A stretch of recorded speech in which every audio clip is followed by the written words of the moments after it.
Halo teman-teman, hindarilah judi dan semua bentuk judi termasuk judi online. Sebab judi hanya akan membawa sengsara dan derita. Jika kalian melihat komentar spam bot seperti ini, mohon bantuannya untuk melaporkan komentar ini dengan cara seperti ini.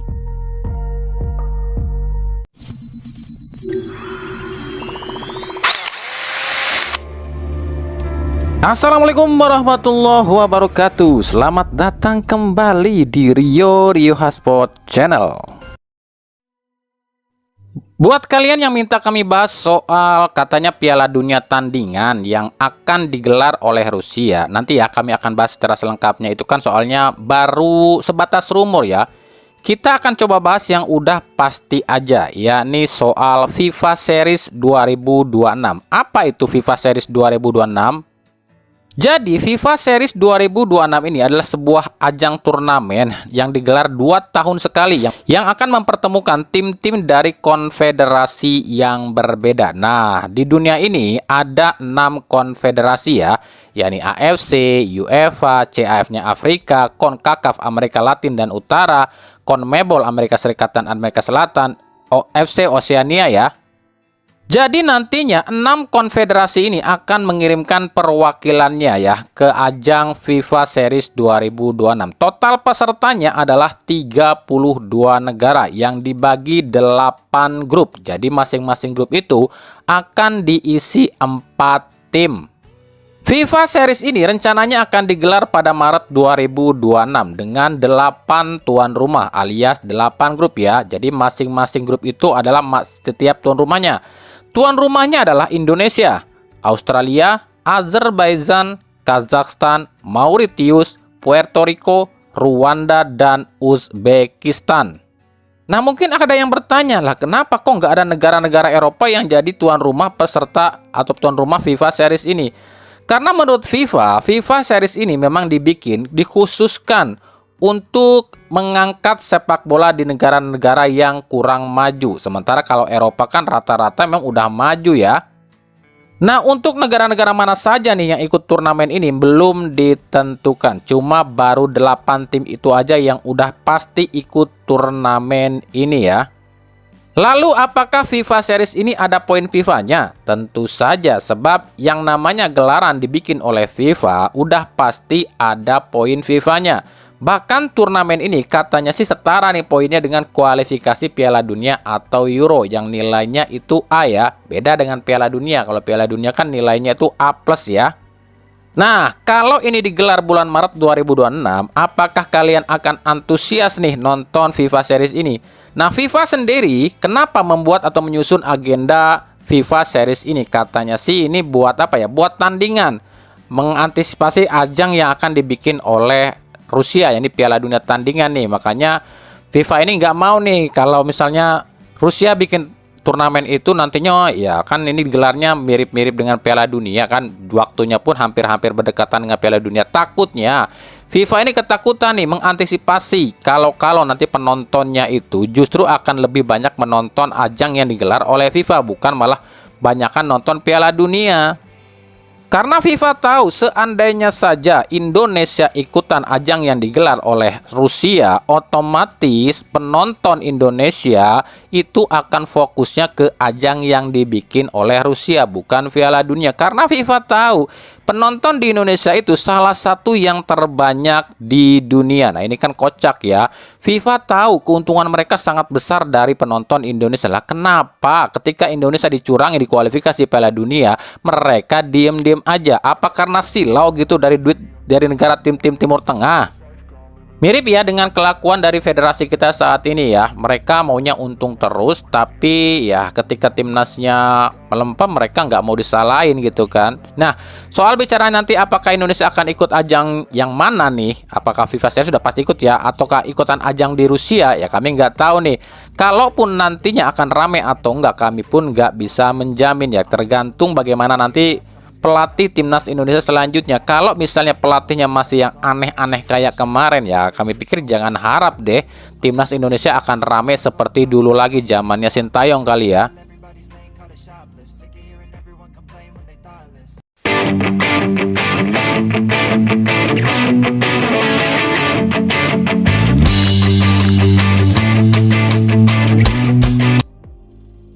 Nah, kenapa Rusia kok ingin bikin turnamen tandingan Piala Dunia? Karena kita tahu lah ya, sejak tahun 2022, Rusia ini kena banned FIFA usai kasus embargo ke Ukraina. Maka Rusia pun nggak boleh ikutan ajang FIFA apapun ya, sampai batas waktu yang tak ditentukan.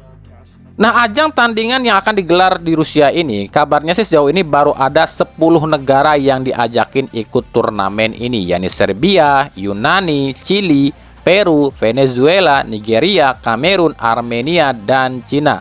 Ini rencananya sih katanya sih kalau nggak 32 negara ya 16 negara.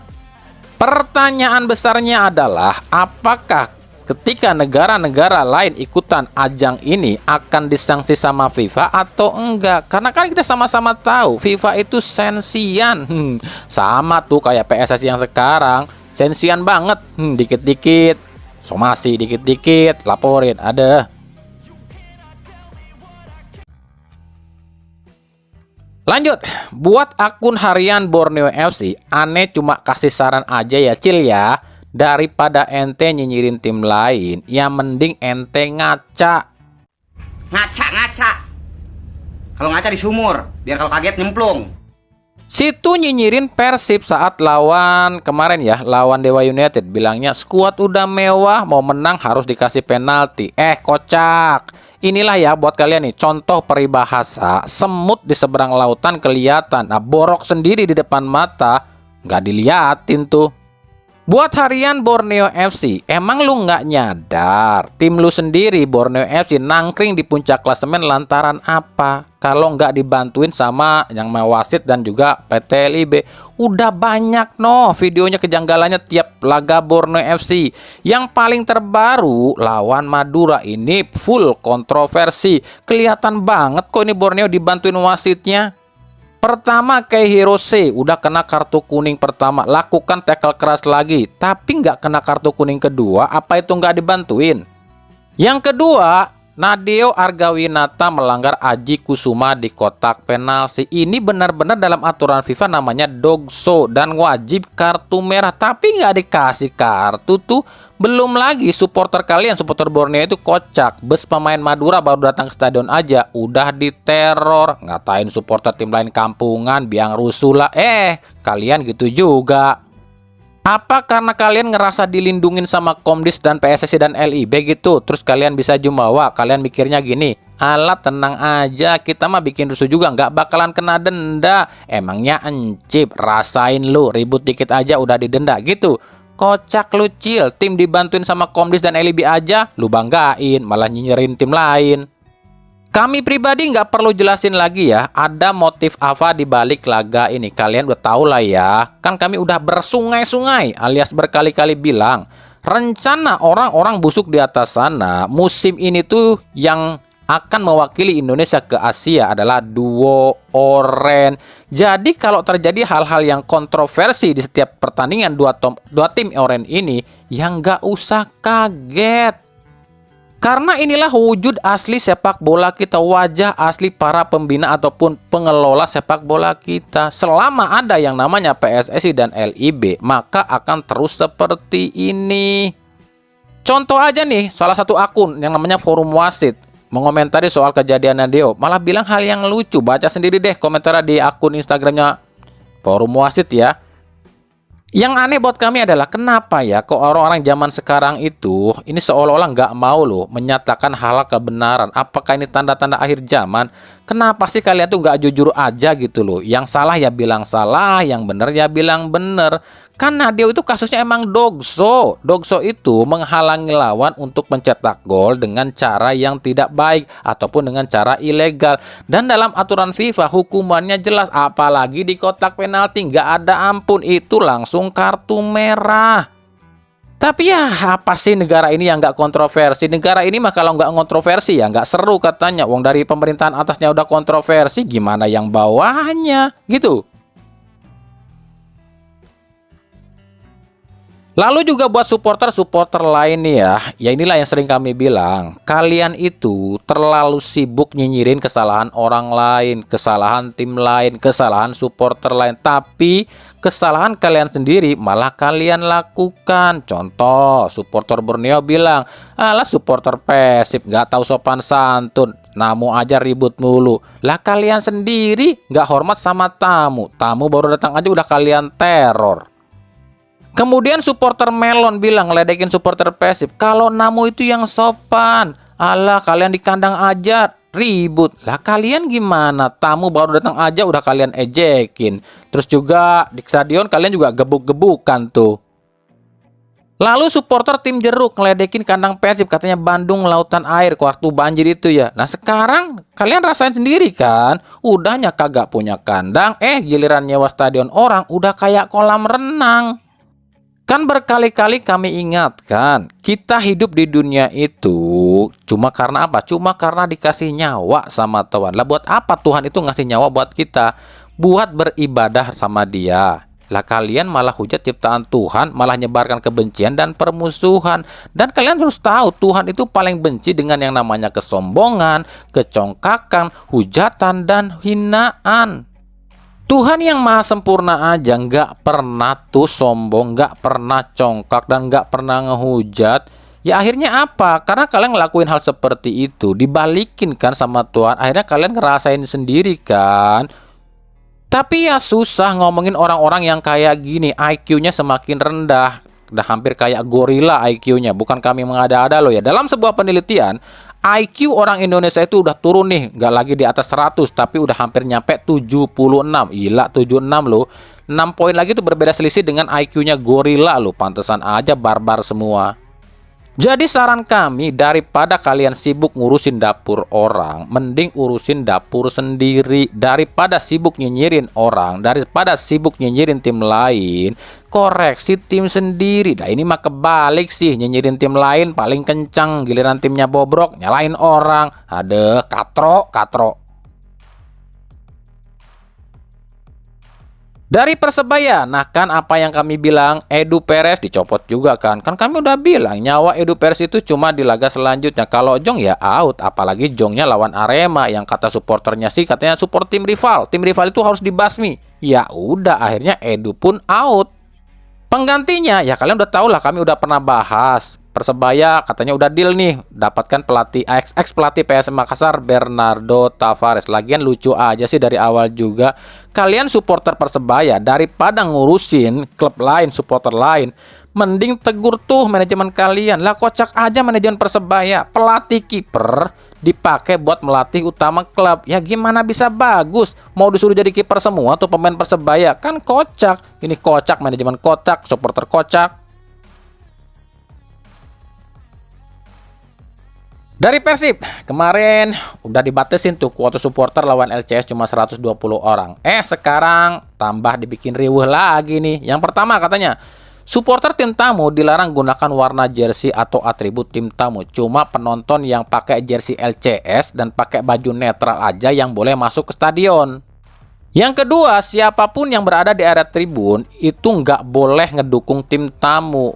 Seperti bersorak ataupun tamu, kalau ketahuan katanya akan diusir nih. Yang ketiga, aturan sama pun berlaku ketika hal tersebut terjadi di area away. Udah kayak LIB dan PSSI aja nih LCS, ketar-ketir ya lawan Persib. Banyak yang bilang katanya nih gara-gara kejadian di Selangor. Lah kocak, di Selangor yang salah siapa, yang disalahin siapa? Ya inilah gara-gara omongan si Paul nih yang nyalain supporter Persib. Akhirnya apa? Tim lain pun ikut-ikutan nyalain supporter Persib kan? Kami tuh heran loh dengan orang-orang zaman sekarang. Mereka tuh nggak pernah tahu terima kasih loh. Supporter Selangor di Bandung dijamu ya kan, dihormatin. Tapi ketika supporter Persib di Selangor malah digebugin. Supporter LCS di Bandung dijamu, diterima dengan baik. Tapi ketika supporter Persib di Singapura malah diintimidasi. Ya buat kalian para supporter Persib berdoa aja, karena tahulah Tuhan itu nggak pernah tidur loh ya. Semakin banyak dizolimi, maka semakin tinggi derajatnya. Siapa tahu dengan banyaknya hal-hal yang menimpa tim kalian dan pendukung kalian, justru Persib dan pendukungnya akan lebih berprestasi. Tapi jangan lupa Persib pun harus berbenah diri, terutama di sisi skuadnya. Sinkronkan antara manajemen dan Boyan Hodak, tambah amunisi yang kuat. Kenapa? Karena cuma itu yang bisa dilakukan Persib saat ini. Karena secara logika gini deh, kalau skuad Persib mumpuni ya, mau dicurangin kayak apapun, ya Persib pasti akan tetap menang. Karena kan sebenarnya ya, permasalahan yang menimpa Persib saat ini ya, itu permasalahan cuma sepele. Ada pihak yang pengen Persib hancur. Ketika Persib hancur, manajemen Persib memecat Boyan Hodak, dan Boyan Hodak diambil sama mereka. Apalagi usai permintaan timnas itu ya, pihak-pihak orang yang katanya di timnas, di PSSI katanya ditolak nih untuk minta Boyan Hodak melatih timnas. Mereka akan cari cara tuh, seribu cara tuh buat lakukan hal-hal apapun agar Persib ini bapuk. Akhirnya Hodak ini mundur dan mereka yang ambil. Kan cuma itu permasalahannya. Jadi ya bersabarlah kalian ya. Jadi ya banyakin doa aja.